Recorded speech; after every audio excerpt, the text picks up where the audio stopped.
Hello everyone, তো তোমরা সবাই কেমন আছো? আশা করছি সবাই খুব খুব ভালো আছো, আর আমিও বেশ ভালো আছি। তোমরা আমার আগের ভিডিও দেখে হয়তো বুঝেই গেছো যে আমি নাসিকে এসেছি। আর নাসিক এসে কালকে রাতে তো আর কোনো ভিডিও করা হয়নি, তাই সকালবেলা স্কুটি রেন্ট নিয়ে বেরিয়ে পড়েছি নাসিক ঘুরতে। বর্ষাকালে মহারাষ্ট্রে যে ভীষণ বৃষ্টি হয় এটা তো জানতাম, আর আমরা না ইচ্ছা করেই এই সময়টা ঠিক করেছি এই মহারাষ্ট্রে ঘুরতে আসার জন্য।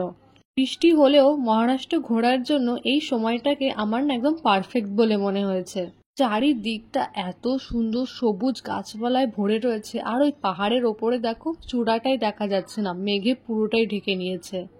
আমরা সবার প্রথমে এখন ঘুরে দেখব পাণ্ডবলেনি গুহা। যারা ইতিহাস ভালোবাসেন বা ইতিহাস সম্পর্কে জানতে খুব আগ্রহ, তাদের জন্য এই জায়গাটি তো মাস্ট ভিজিটেড।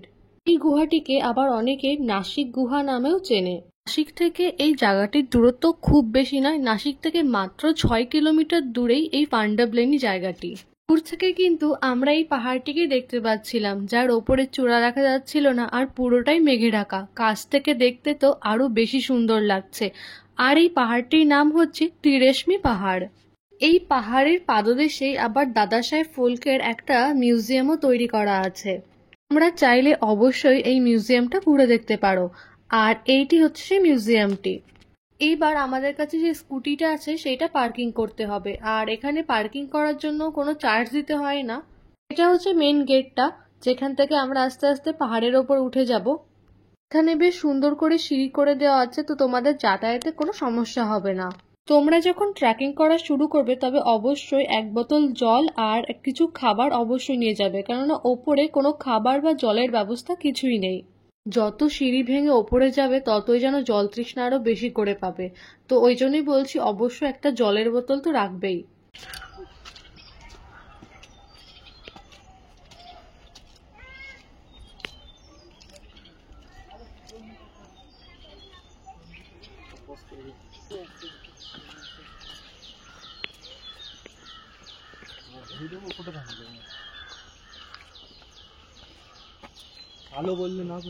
আমাদের অবস্থা টাইট হয়ে যাচ্ছে ওপরে উঠতে উঠতে।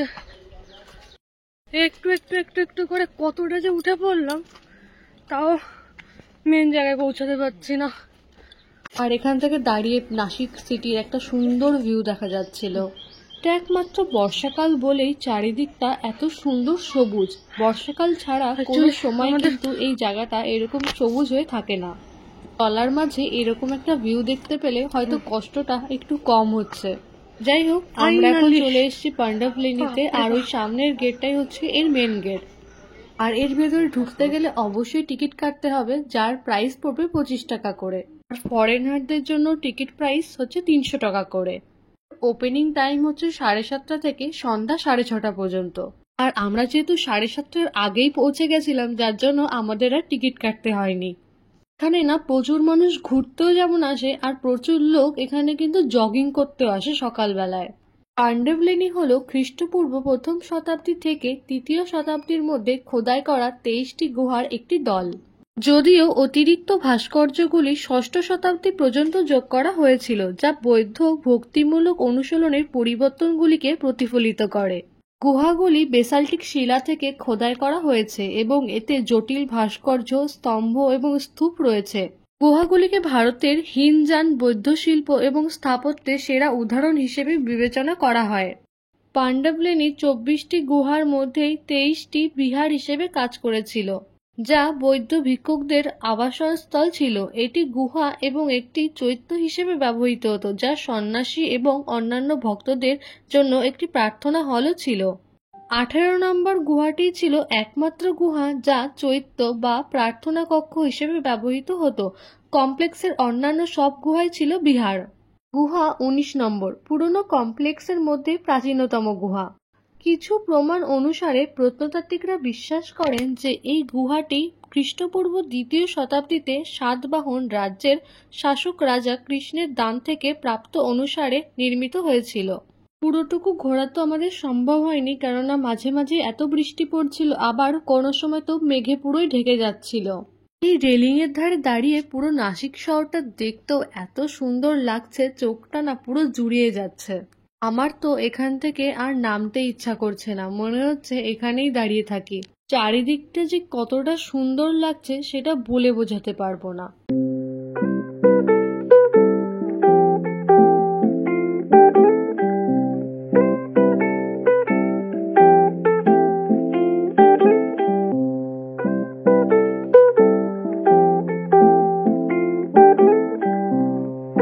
প্রতিটি গুহার ভেতরকার কারুকার্য তোমাদের মুগ্ধ করে দেবে, এতটা সূক্ষ্ম কারুকার্য।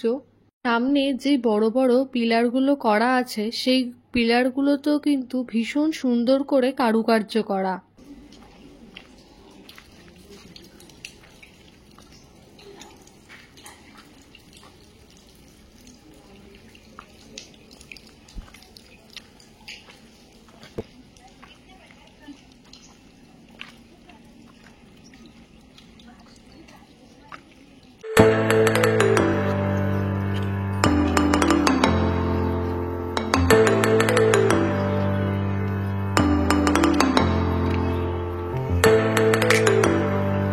আমরা যেহেতু অনেকটা সকালে এসে পড়েছি, যার জন্য এই গুহার ভেতরকার দরজাগুলো খোলা নেই, সবকটাই তালা ঝুলছে।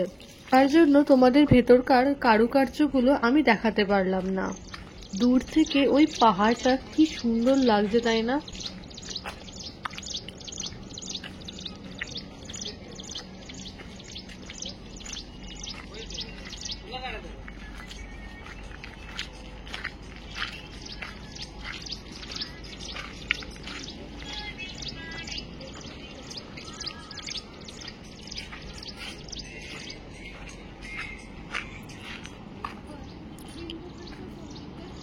পাহাড়টা দেখতে কি ভীষণ সুন্দর লাগছে।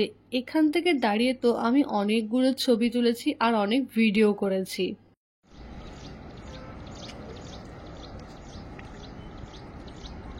আমরা যখন নিচে নেমে আসছিলাম তখন কয়েকজন মিলে সৌতমকে বলল যে এই গাছগুলো তাদেরকে ধরে একটু হেল্প করে দিতে, যার জন্য আমরা নিচে দাঁড়িয়ে আছি।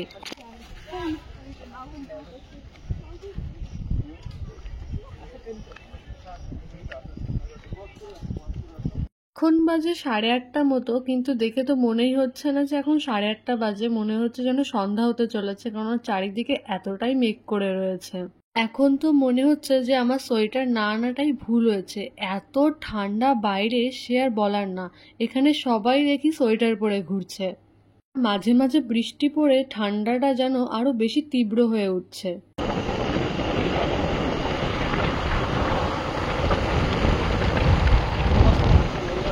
পাহাড়ের ওপর থেকে এই গাড়ি রাখা যে জায়গাটা সেটা দেখা যাচ্ছিল, কিন্তু বোঝা যাচ্ছিল না যে এখানে গাড়িগুলো রাখা আছে।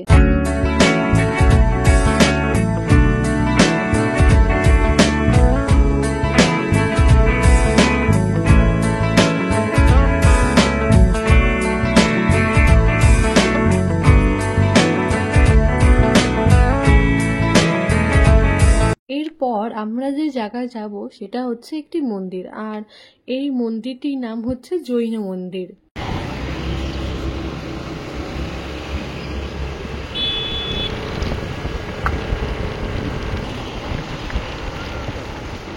এটা হচ্ছে মন্দিরের গেট, আর মন্দিরের গেটটা দেখতেও কিন্তু ভীষণ সুন্দর।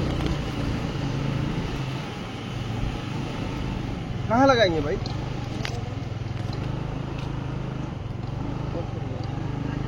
এটা আমাদের পার্কিং করা হয়ে গেছে, এবার পুরো মন্দিরটা আমরা ঘুরে দেখব। এখন তো আবার বৃষ্টি পড়াও চালু হয়ে গেল।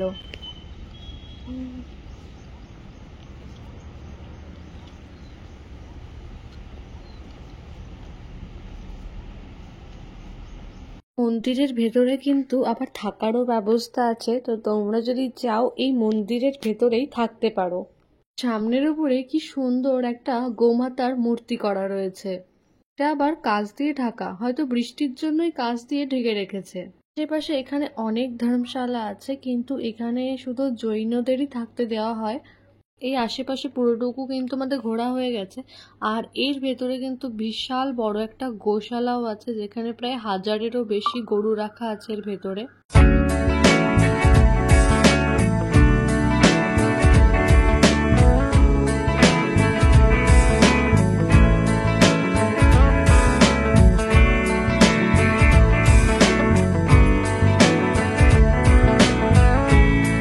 মন্দিরে যাওয়ার জন্য আমাদের এই সোজা রাস্তাটা নিতে হবে, আর তার পাশে বাচ্চাদের খেলার জন্য একটা ছোট্ট পার্কের ব্যবস্থাও করা আছে, যা দেখতে কিন্তু বেশ সুন্দর লাগছে। আর রাস্তার পাশ দিয়ে তো এখানে প্রচুর নারকেল গাছও লাগানো রয়েছে।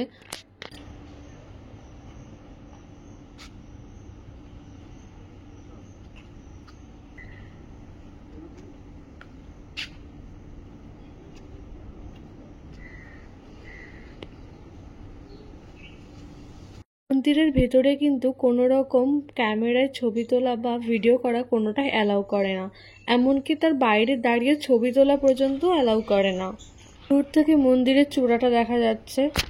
মন্দিরের বাইরেটা দেখতে কিন্তু ভীষণ সুন্দর।